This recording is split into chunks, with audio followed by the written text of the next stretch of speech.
Amados irmãos, a paz do Senhor Jesus Cristo, aqui é o pastor Hélio Arnelas, pastor da Igreja Metodista Pentecostal, no Morro da Carolina, no Jacatirão, em Duque de Caxias, e na congregação Jardim Santa Marta, Belfor Roxo, a congregação Nova Campinas do Caxias, para ministrar mais uma aula da Escola Bíblica Dominical.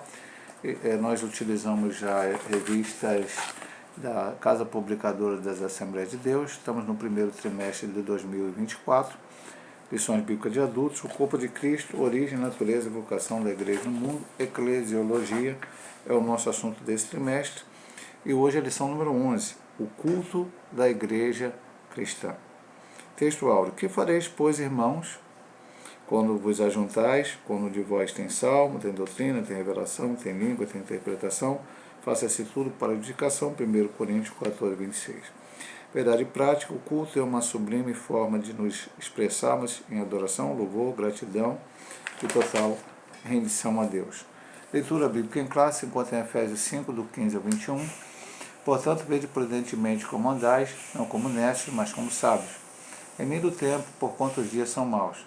Pelo que não sejais insensatos, mas entendei qual seja a vontade do Senhor. E não vos embriagueis com vinho em que há contenda, mas enchei-vos do Espírito, falando entre vós com salmos e hinos e cânticos espirituais, cantando e salmodiando ao Senhor no vosso coração, dando sempre graças por tudo ao nosso Deus e Pai, em nome de nosso Senhor Jesus Cristo, sujeitando-vos uns aos outros no temor de Deus. A nossa introdução nos diz: nesta lição, vamos estudar o culto cristão sob diferentes aspectos, pois precisamos conhecê-lo em sua natureza. Aqui veremos que o culto é santo e por isso deve ser solene. Assim também mostraremos que a glorificação de Deus e a edificação da igreja são os propósitos sublimes do verdadeiro culto cristão. E por último mostraremos que todo culto também tem um ritual. No contexto da igreja cristã, destacaremos o papel da Bíblia e da adoração entusiástica na dinâmica pentecostal. Então, vamos ver, ponto 1, a natureza do culto. Primeira subdivisão, o culto como serviço a Deus. Na Bíblia, o culto é mostrado como um serviço, isto é, uma vida íntegra e consagrada a Deus. Vamos começar, já que a gente sempre fala estudo bíblico. Então vamos começar hoje já lendo já o primeiro texto citado na lição, Deuteronômio 6,13. 6,13. Diz assim: o Senhor teu Deus temerás e a ele servirás, e pelo teu nome jurarás. Então é um serviço a Deus. Em primeiro plano, tem a ver com a atitude com a qual se cultua o Altíssimo. E em segundo plano, com a forma como se cultua. O culto, portanto, expressa uma combinação de obediência à palavra de Deus e a forma ritual como essa adoração acontece. O livro de Atos dos Apóstolos, por exemplo, mostra a adoração no contexto do culto cristão. Atos 3, de 1 a 4. Enquanto os cristãos serviam, o grego leiturgel, isto é, cultuavam o Senhor, o Espírito Santo comissionou os primeiros missionários da igreja. Então, o culto como serviço a Deus. O culto não começou no Novo Testamento. Logicamente, nós estamos estudando o culto hoje para a igreja. Lá no Antigo Testamento, a primeira palavra que fala de adoração, a primeira vez que aparece a adoração, é quando Abraão fala para os seus servos: fiquem aqui, que eu vou com o moço no monte para adorar. Quando ele sobe com Isaac, quando ele oferece Isaac em sacrifício, essa seria a sua adoração, o seu serviço a Deus, mas por final não precisou oferecer Isaac, Deus providenciou o cordeiro para si. Então, ele subiu aquele monte para adorar ao Senhor. Nós vemos, já lá em Caim e Abel, os sacrifícios eram uma forma de adoração ao Senhor. E qual a diferença entre que Deus ter aceitado o que Abel ofereceu e não de Caim? Certamente, o que podemos depreender, estudando a palavra, que não é o que foi oferecido. Alguém vem e diz: Abel ofereceu o animal, sangue, e Caim ofereceu da plantação. Havia ofertas, havia parte do culto de Israel, depois determinado pelo Senhor, que havia ervas amargas, havia ofertas de primícia daquilo que foi as pessoas colheram. Então, também não havia só animais, não se matavam só cordeiros, ovelhas, mas também havia esse outro tipo de oferta. Foi a atitude. Então, uma parte central que eu achei importante aqui colocar é o culto, portanto, expressa uma combinação de obediência à palavra de Deus e a forma ritual como essa adoração acontece. E depois, antes ele disse, em primeiro plano tem a ver com a atitude com a qual se cultua o Altíssimo, e em segundo plano com a forma como se cultua. Então, minha atitude para com Deus, como que eu faço isso? A adoração ela começa no interior, o culto começa no interior, e depois ele se exterioriza, como nós vamos ver aqui, como Paulo orientou a igreja de Corinto. Nós acabamos de ler aqui o texto. Quando vos reunis, um tem salmos, outro tem doutrina, tem revelação, tem língua, tem interpretação, faça isso tudo para edificação da igreja. E segundo plano, a forma como vai ser adorado. E é a forma que nós vamos ver aqui. É de qualquer maneira? É de qualquer jeito? Não, já estudamos lá nas lições anteriores, as duas ordenanças do Senhor, que o batismo foi instituído pelo Senhor, mas tem uma forma correta de se fazer. É imersão em água, em nome do Pai, do Filho e do Espírito Santo. Não é, eu vou fazer de qualquer jeito. E até também a ceia do Senhor da mesma forma. Não tem que ser feita de qualquer jeito. Tem que ser feita de uma forma correta, como também é um culto, uma adoração a Deus. E o culto que vamos prestar a Deus, seja ele o culto individual, que você presta sozinho. Cada um de nós pode prestar um culto individualmente ao Senhor. Na sua casa, você pode ter o seu momento de leitura, seu momento devocional de leitura da Bíblia, de oração, e buscar a presença do Senhor. E, em segundo lugar, segunda parte, você também pode e deve ter o culto doméstico, o culto em família, em que você reúne com seus familiares e cultua a Deus. E por fim, logicamente não seria o fim, mas apenas colocando dessa forma, o culto se presta na igreja, com os irmãos em Cristo, em adoração, em louvor, em testemunho, tudo isso que nós vamos ver aqui durante a lição. Vamos para a segunda subdivisão, que o culto deve ser solene. Por solene nos referimos o que traz respeito e é majestoso. Isso significa que tanto o conteúdo como a maneira de se cultuar são importantes. Agora vamos ver aqui. 1 Coríntios 11, 27. Vamos aqui até o texto lá da ceia do Senhor, Semana passada, na lição passada, era o texto bíblico base da lição para falar sobre a ceia do Senhor. Versículo 17, versículo 27 diz: portanto, qualquer que comer este pão ou beber o cálice do Senhor indignamente será culpado do corpo e do sangue do Senhor. Existe uma maneira certa de cultuar a Deus. Mas depois a gente comenta isso aqui. Por isso o culto não pode ser destituído, dessignificado, nem realizado de qualquer jeito.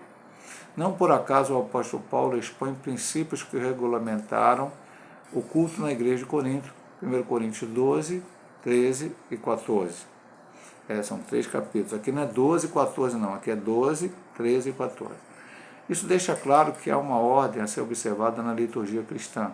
Para isso temos na Bíblia o parâmetro para o bom ordenamento do culto. Por exemplo, aos Coríntios o apóstolo destacou o seguinte: mas faça-se tudo decentemente e com ordem. Nesse texto temos os termos gregos euchemonós, traduzido como decentemente e decorosamente, e taxis, traduzido como ordem. Isso nos leva a compreender, portanto, de acordo com a Bíblia, que culto precisa ter decoro, decência e ordem. Então, que elementos temos no culto? Logicamente, nós vamos fazer um culto diferente do culto que era feito lá no passado. E até dentro da igreja evangélica, hoje o culto tem algumas outras características. Alguns instrumentos foram acrescentados ao culto que há poucos anos atrás não eram utilizados. E aí nós não estamos falando de nada errado. Por exemplo, na minha igreja, na igreja que tem o tocador específico, nós temos a guitarra, temos o contrabaixo, temos a bateria. Hoje é muito mais fácil você ter pessoas que toquem esse instrumento do que pessoas que toquem outros instrumentos como antigamente. Eu era da igreja metodista e lá tinha um órgão, não era teclado, era um órgão. A minha irmã era organista da igreja. A minha irmã tocou na igreja batista para o grande pastor e cantor falecido, né, saudoso Feliciano Amaral, cantaram. Ela foi lá muito nova, e aí, sei lá, alguma situação, não sei, eu não estava lá nesse dia, foi meu pai e minha mãe que foram visitar junto com ela e tal, e o pessoal conhecia, e não havia quem tocasse lá, e ela acabou tocando, e o Feliciano cantou. Então, havia o órgão. Depois foi se colocando os outros instrumentos. Temos hoje o teclado, que não é igual a um órgão, né? Mas nem toda igreja tem um tecladista para tocar. Então, é algo novo, mas aí perfeitamente, sendo tocado com ordem e decência. Sendo feito isso. O louvor, algumas décadas atrás, era apenas o inário oficial da igreja, seja na igreja metodista o inário evangélico, na igreja batista o cantor cristão, na igreja congregacional salmos e hinos, nas igrejas pentecostais, especialmente a Assembleia de Deus, a harpa cristã. Hoje já se coloca, vamos colocar assim, hinos avulsos para serem cantados. Então existe toda uma mudança de liturgia, de maneira como cultuar. Apenas que tudo isso tem que ser feito, como diz aqui, decoro, decência e ordem. Às vezes está se perdendo isso no meio da igreja. Né? Uma outra coisa que eu já vou falar aqui desde o início, aqui dentro da lição, depois nós vamos tocar nisso lá na frente. Algumas igrejas hoje que adotam um ministério de louvor. E adotando o ministério de louvor no seu culto, eu já presenciei, já fui uma determinada vez numa igreja, porque a minha filha estava em Ribeirão Preto terminando lá um curso universitário. Eu fui lá para a formatura dela e ela estava morando, inclusive, lá meio de favor, vamos dizer assim, nesta igreja. Ela, não vou nem dizer o nome da denominação da igreja. Então, ela estava lá nessa igreja e a formatura era segunda-feira, lá, o que ela tinha que apresentar, que eu e minha esposa fomos. Nós ficamos lá, inclusive depois dormimos na igreja, assistimos o culto. E o culto era 1 hora de louvor e depois 1 hora para que o pregador pregasse, ou até mais de 1 hora, o culto demorou mais de 2 horas. Então muitas igrejas hoje adotam isso. Na igreja metodista pentecostal ao qual eu pastoreio, nós adotamos a seguinte maneira para o culto. Temos uma parte introdutória, basicamente, com louvor, com uma leitura introdutória da palavra, mas temos oportunidades em que o irmão pode tanto louvar, tanto o irmão pode ir lá e ler um versículo apenas e deixar para a igreja, como o irmão pode chegar a testemunhar de uma bênção recebida na sua vida. Então, isso nós fazemos.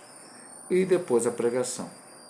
No domingo, quando o culto tem por volta de 2 horas, então é colocado que para o pregador tem que ser dado pelo menos 40 minutos para que ele pregue, depois faça as considerações finais. Hoje nós estamos colhendo as ofertas de dízimos após a pregação, desde a época da Covid-19, para que os irmãos não tenham que pegar no dinheiro e antes da pregação, como era feito antigamente, e ficar até o final do culto para depois tentar higienizar as mãos. Aprendemos pela Covid-19, que não é só pela Covid-19, qualquer outro tipo. O dinheiro é algo que passa de mão em mão, então pode conter alguma bactéria, alguma coisa, enfim, e a pessoa pode adoecer, e isso não estou falando só de Covid. Então, o ideal é que quando logo depois que você mexe em dinheiro, você higienize as suas mãos. A igreja disponibiliza álcool gel, então, no final do culto é assim. Mas isso é apenas um detalhe. E a pregação. E nos cultos de quinta-feira, como o horário é um pouco mais diminuto, então tenta também se deixar pelo menos meia hora para que o pregador possa pregar. Isso o culto passar da hora não tem problema. Nós não temos uma liturgia de horário. Começa a tal hora, termina a tal hora, mas se passar da hora um pouco, não há problema. Mas tudo tem que ser com decência e ordem. Não pode haver, como algumas igrejas, que o culto é de 7 às 9, e aí criam uma série de coisas, ficam 2 horas cantando, depois que passam para o pregador, aí o culto vai terminar 10 horas, muita gente. Eu fui numa igreja, você está vendo, não vou dizer o nome da igreja, que houve várias coisas nessa igreja, estava visitando.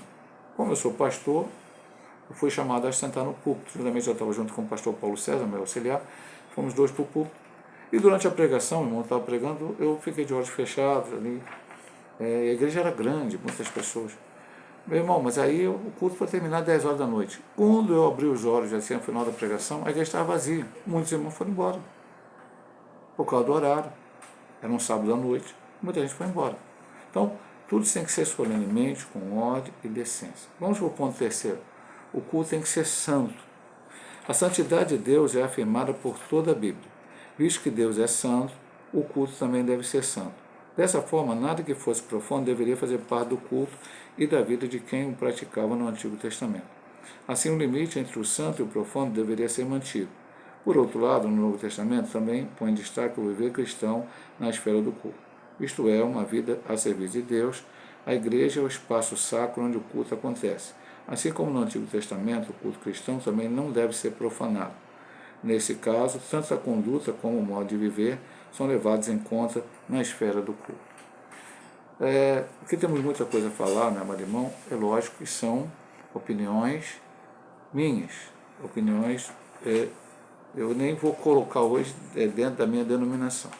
Por exemplo, coreografia, não gosto, não pratico nas igrejas a qual estou, tento evitar. Às vezes acontece, fogem da ordem, aconteceu em algum momento, vem um convidado e aí faz, e aí depois eu tenho que conversar com os irmãos. Porque, pastor, houve dança no Antigo Testamento? Davi dançou? Sim. Miriam dançou? Sim.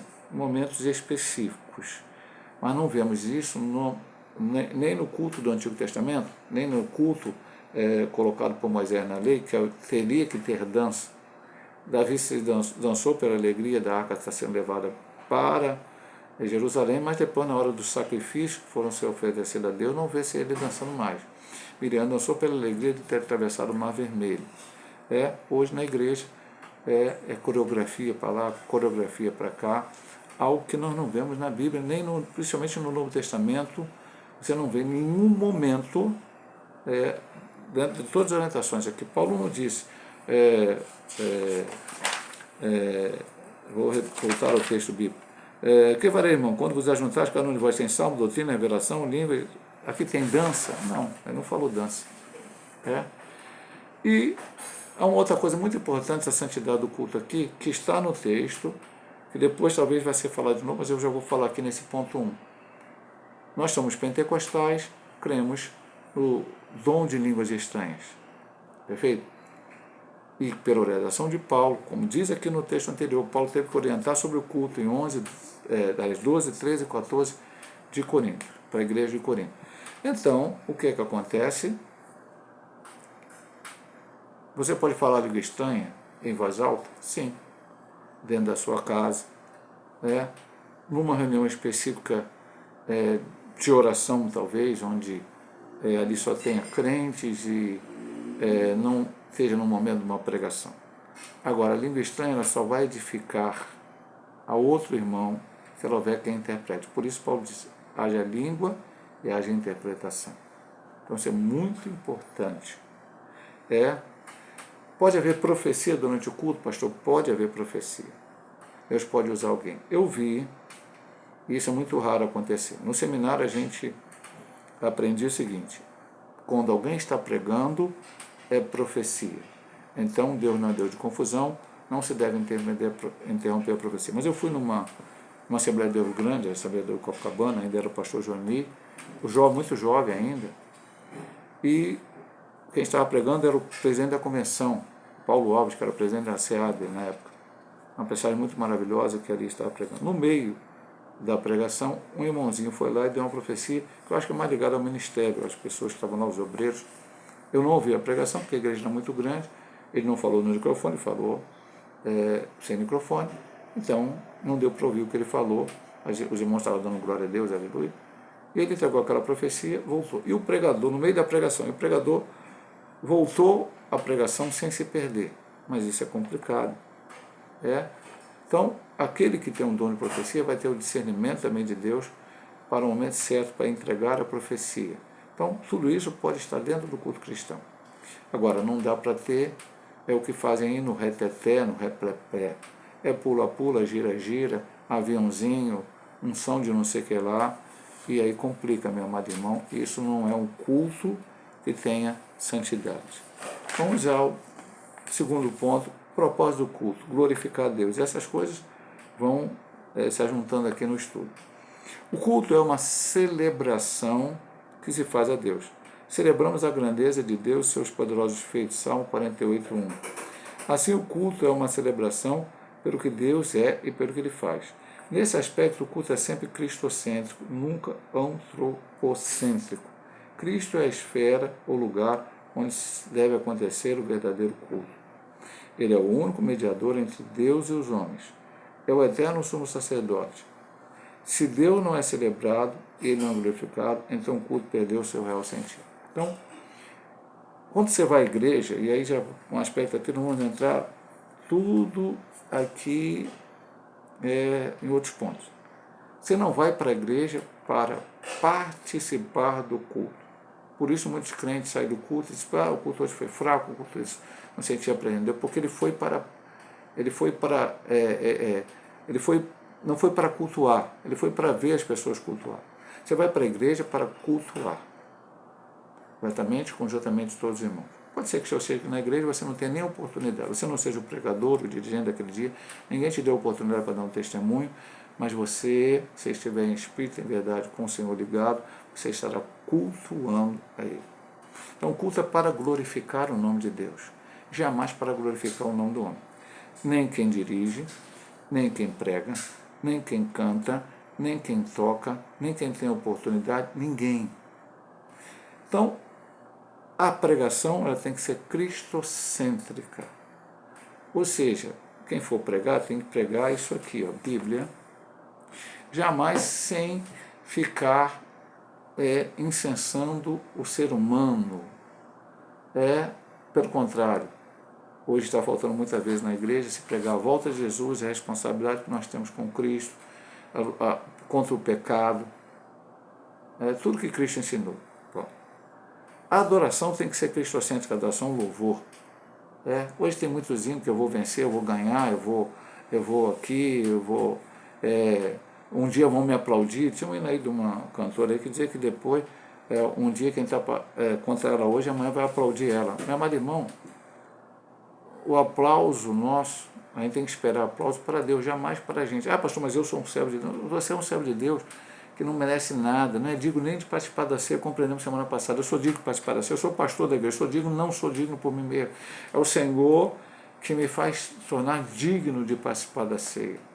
É o Senhor que me faz digno de poder adorar e cultuá-lo. E as pessoas tomam isso como se eu fosse, Então, o culto tem que ser para glorificar a Deus. Esta é a primeira coisa. Ele diz no final aqui, se não for para isso, perdeu o seu sentido. Segundo ponto, quando não se cultua a Deus, o que acontece? De fato, há cultos que não cultuam a Deus. Paulo censurou os coríntios, afirmando que, quando vos ajuntar no lugar, não é para comer a ceia do Senhor. É como se ele dissesse, o que vocês estão celebrando não é a ceia. Não era um culto que eles estavam fazendo, não daquela maneira. Infelizmente, há muitas reuniões envernizadas para se parecerem com o culto, mas de fato não são. Parecem reuniões profanas, tanto na sua forma quanto na sua essência. Não busca glorificar Deus. Ele bota como vocabulário aqui envernizar, aplicar verniz, ilustrar, polir, dar brilho. Então, há reuniões que se fazem hoje na igreja que parecem ser culto. Tinha uma propaganda antigamente, muito antigamente, né? De um produto chamado Denorex, eu nem lembro direito para que servia. Então parece remédio, tem gosto de remédio, tem cheiro de remédio, mas não é remédio. Então aqui tem culto que tem gosto de culto, parece culto, tem cheiro de culto, mas não é. Porque, como diz o ponto 1, ele não foi feito para glorificar Deus. A primeira pessoa que tem que estar presente no culto é o Senhor Jesus Cristo. Nós fazemos o culto para adorar em espírito e em verdade. Toda glória, toda honra, todo louvor, toda ação de graça tem que dar ao Senhor. É só você ir lá no Apocalipse. Eu vou até abrir aqui um texto que não está escrito na lição, e eu ainda vou até ter que procurar aqui, meu irmão, mas eu faço questão de procurar como é que é. Visão do trono, majestade, 24 anciões. Deixa eu ver aqui se é neste ou no próximo, né? Por exemplo, o versículo 11. Os 24 anciões falavam: digno és, Senhor, de receber glória, honra e poder, porque tu criaste todas as coisas e por tua vontade são e foram criadas. Versículo depois, no 5, 9. Digno és de tomar o livro e de abrir o seu selo, porque foste morto, com teu sangue compraste para Deus, homem toda língua, tribo, nação. Então vamos ver que a adoração no Apocalipse só fala de adoração ao Senhor. Esquece o homem. O homem não é nada. Você pode ser o maior teólogo do mundo, você não é nada. Você pode ser o maior pregador, pregar com maior eloquência, ganhar muitas almas para Cristo, você não é nada. O nome de Cristo seja glorificado, o nome de Cristo seja exaltado. Voltando para a Bíblia Sagrada, a Bíblia diz o seguinte, eu vivo dizendo isso, repetindo, mas falo de novo, e falo de novo, e falo de novo. Entre os nascidos de mulher não houve um profeta maior do que João Batista. Tempo de ministério, pastor? Não. Houve um profeta no Antigo Testamento, profetizado por muito mais tempo, dizer. Do que João Batista. João Batista escreveu algum livro? Não escreveu nenhum. Há vários profetas literários e não literários no Antigo Testamento também. É para a mensagem. Mas este homem, chamado João Batista, quando ele viu a Cristo, ele disse, é necessário que ele, Jesus Cristo, cresça e que eu, João Batista, diminua. Outra vez, quando ele viu a Cristo, ele disse, este é o Cordeiro de Deus que tira o pecado do mundo. Então, se o maior homem nascido de mulher, o maior profeta nascido de mulher, glorificou o Senhor, exaltou o Senhor, cultuou o Senhor, por que eu não? Eu vou procurar para a minha glória. Então, você pode ser o maior músico, a pessoa que canta melhor, mas o culto é totalmente ministrado a Deus. Edificar a igreja. Um dos propósitos principais do culto é trazer edificação à igreja. Assim, na esfera do culto, tudo deve buscar a edificação. O verbo grego oikodomel, traduzido como edificar, ocorre 40 vezes no Novo Testamento, enquanto o substantivo oikodomé, traduzido como edificação, ocorre 18 vezes. O sentido é de algo que está sendo construído, como na parábola da casa edificada sobre a rocha. Ele é usado muitas vezes no contexto do culto. O fato mais claro de que um dos propósitos do culto é trazer edificação para a igreja está revelado no capítulo 14 de 1 Coríntios. Nesse capítulo, o apóstolo disciplina os usos dos dons na igreja pelo fato de seu uso não estar trazendo edificação à igreja. Assim, aquele que falava língua na esfera do culto público deveria interpretar para que a igreja fosse edificada, 1 Coríntios 14, 5. Todos os demais dons deveriam seguir esse critério, da mesma forma os dons ministeriais deveriam contribuir para a edificação do corpo de Cristo. Então, o culto é para edificar. Seja com dons espirituais, profecia, língua estranha, interpretação de língua, dons de palavra de ciência, palavra de sabedoria, discernimento de espírito, qualquer um dos dons tem que ser para edificação da igreja, como na parábola lá. Construiu a casa sobre a rocha, é uma edificação, é crescer, é chegar mais perto de Deus através do louvor, da adoração, do culto. Segunda situação aqui, também os dons ministeriais. Nós vimos na outra lição, sou pastor. Sou pastor porque a denominação resolveu criar um cargo chamado pastor e me colocou para ser pastor, ou tenho o dom ministerial de pastor? Como é que funciona isso? Sou um ensinador. É porque lá existe um cargo para alguém ensinar, ou tem um dom ministerial de ensinar? Aprendemos isso na lição bem recente aqui da Escola Dominical. Mas o dom ministerial, seja apóstolo, pastor, profeta, ensinador, enfim, qualquer um, até como os dons assistenciais que ele não falou aqui, são para edificação da igreja, para crescimento do povo de Deus. Então Deus me colocou numa função, me deu um dom para que, através do uso desse dom, o que eu sou? Não sou nada. O que eu faço, qualquer coisa que eu faço, como um obreiro da casa do Senhor, é porque Deus me deu este dom para que eu possa exercê-lo e para que a igreja possa crescer e ser edificada. Então, o propósito do culto, glorificar a Deus. Estamos tendo muito cuidado quando não se cultua a Ele e edificar a igreja. Então, os dois propósitos principais do culto quando eu cultuo a Deus, é que o nome dele seja glorificado e que a igreja, os crentes em Cristo, sejam edificados através daquele culto. Vamos para o último ponto, que é a liturgia do culto. Liturgia é uma palavra que vem lá do latim, significa várias coisas, mas no sentido aqui que nós estamos falando, é a forma, a ordem como se cultua a Deus. Primeira divisão, a exposição da Bíblia. O movimento pentecostal tem firmado seu compromisso com a autoridade da Bíblia para governar toda a crença, experiência e prática. Dessa forma, os pentecostais viram a necessidade de julgar o mérito de todo o ensino, manifestações espirituais e conduta à luz da palavra objetiva revelada de Deus, a Bíblia. Este fato mostra que a leitura e a exposição da Bíblia devem ocupar o lugar de primazia na dinâmica da liturgia do culto. Nesse aspecto, o pastor está à frente de uma igreja e responsável pela liturgia do culto deve ficar atento ao lugar que as Escrituras têm no culto. O Senhor Jesus, nosso maior exemplo, fez da exposição das Escrituras a base de seu ministério. Escrevendo sobre a liturgia do culto na igreja de Corinto, o apóstolo Paulo pôs a doutrina e instrução grega didaquê como uma das necessidades da igreja. 1 Coríntios 14, 26. Está lá no texto da leitura bíblica, o textual, melhor dizendo. Contamos esse mesmo apóstolo, juntamente com seu companheiro Barnabé, expondo e ensinando a palavra de Deus em Atos 15, 35, como vamos ver também um pouco antes em Atos 13. Da mesma forma, o apóstolo ficou em Corinto durante muito tempo expondo as Escrituras. Vou começar pelo último ponto aqui, 18:11 de 1 Coríntios. Eu gosto muito desse texto porque eu já preguei várias vezes no texto anterior a esse, quando Paulo tem uma visão e diz, Deus fala para ele, tem muito povo nessa cidade, fala e não te cares, porque eu vou te guardar de qualquer perseguição, de qualquer problema. Estou parafraseando aqui o texto. Paulo normalmente ele ia, ficava um tempinho numa cidade, construía ali, pregava a palavra, a igreja começava com aquelas poucas pessoas, colocava alguém para liderar, continuava a sua viagem missionária, ele depois voltava, revia, e quando precisava escrevia cartas, como escreveu aos Coríntios, aos Romanos, à igreja na Galácia, a igreja em Éfeso, a igreja em Tessalônica, a igreja em Filipos, a igreja em Colossos. Bom, em Corinto, Paulo passou 1 ano e meio.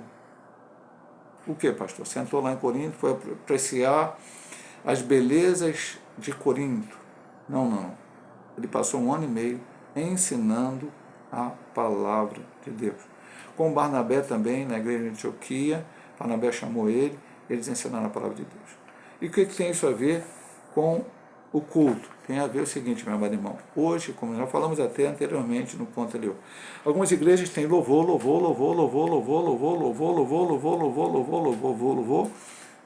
e deixam um pouquinho de tempo para a palavra. Não é que isso não possa acontecer no meio metodista pentecostal, até já não tenha acontecido na própria igreja que eu pastorei. Por isso, foi-se colocada há um tempo atrás, foi-se conversado lá, na administração da igreja no conselho, para aquilo que eu falei anteriormente da igreja metodista pentecostal.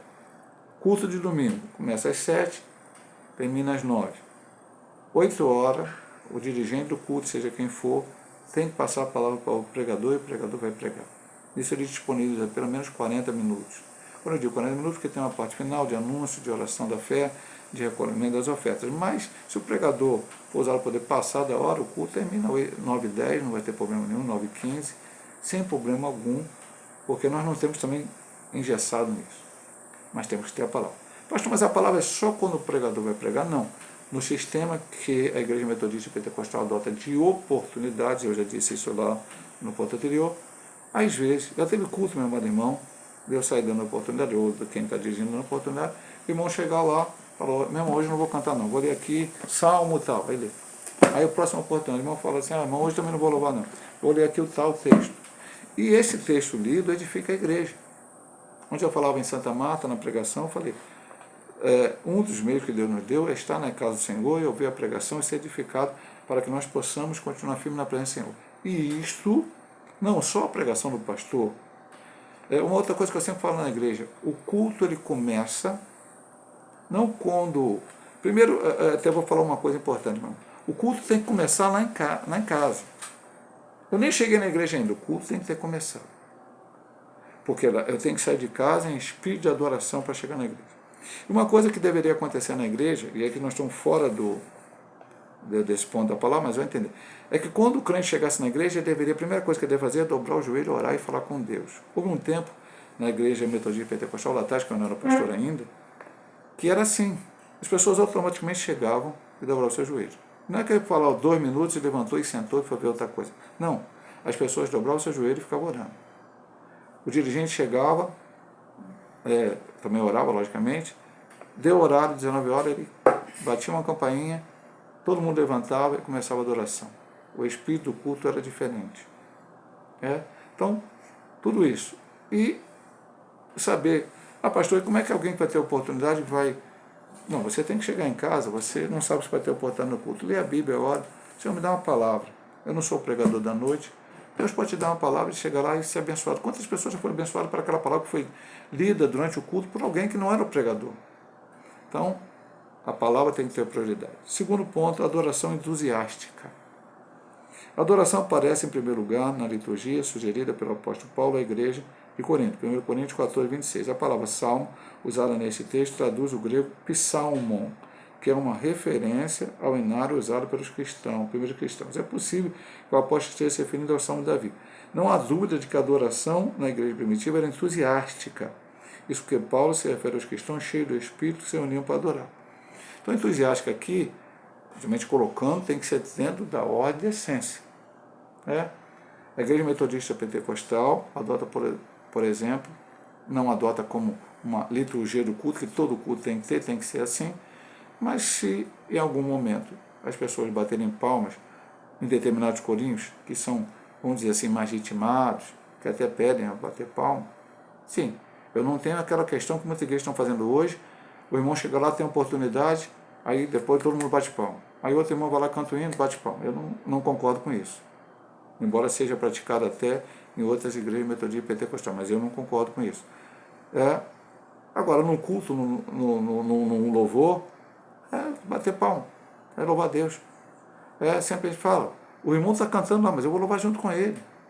Você te aprendeu, o irmão está lendo a palavra, eu vou acompanhar. Então, é aquele entusiasmo de adorar a Deus. E, logicamente, se Deus nos usar com dons espirituais, dentro daquilo que já falamos, língua estranha com interpretação, profecia na hora certa, tudo com decência e ordem para a glória de Deus. Vamos por último lugar, último ponto, o lugar da adoração no culto pentecostal. Um grande teólogo pentecostal, William W. Menzies, destaca o lugar que a adoração tem entre os pentecostais. De acordo com ele, desde o começo os pentecostais foram conhecidos no mundo todas pelas reuniões de cultos alegres e ruidosas.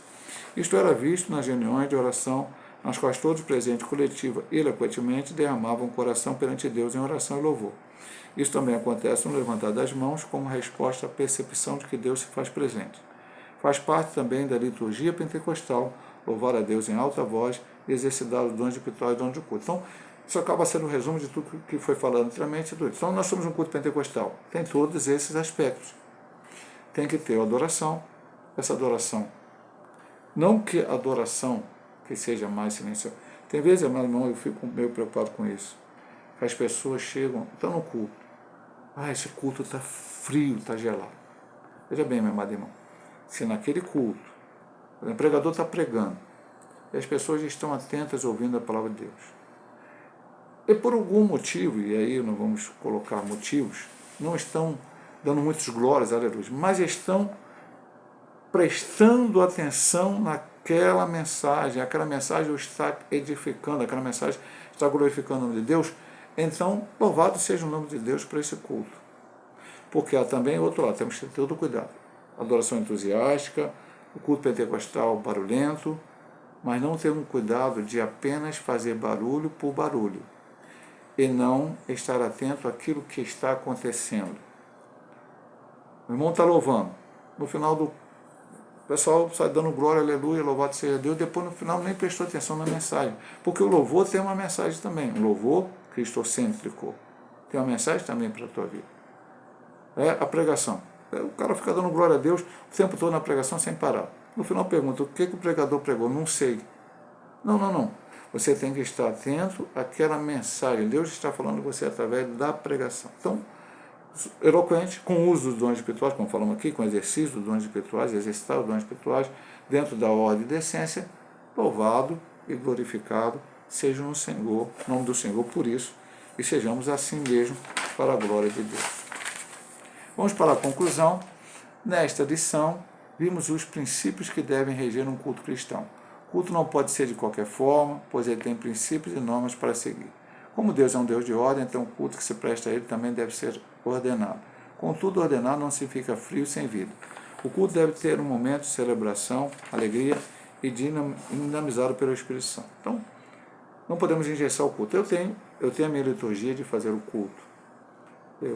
Quando estou dirigindo um culto, eu começo com uma oração, depois a gente louva com o hino da harpa cristã, depois vem a leitura introdutória, depois novamente uma oração, às vezes eu louvo com o hino, às vezes, e depois as oportunidades. Então aquela parte dessa. Tem irmão que já começa o culto, faz uma oração, eu acho que todo culto tem que começar com uma oração, e depois vai para a leitura da Bíblia. Está errado? Não. Eu estou certo e está errado? Não. Não. Se algumas igrejas têm um momento de louvor, eu já falei na minha igreja, se tiver um ministério de louvor, um momento de louvor, em que separa 10 minutos de um culto, das oportunidades, vamos dizer 10, 15 minutos, e os irmãos ali, aqueles irmãos que cantam, já estão preparados, quem sabe, cantem aí o louvor, ok. Porque nós temos grupos, as irmãs cantam juntas, elas de vez em quando ensaiam, cantam juntas, vai ver tem um portal coletivo, os jovens também têm e cantam junto, e tem aquela individual. Então, tudo com decência e ordem, tudo organizadamente. Não apenas tem que ser daquela maneira, começar assim, terminar assim. O culto tem toda parte. Inclusive na pregação, se houver não crente na igreja, é necessário que tenha um apelo para que alguma alma aceite a Cristo como Salvador.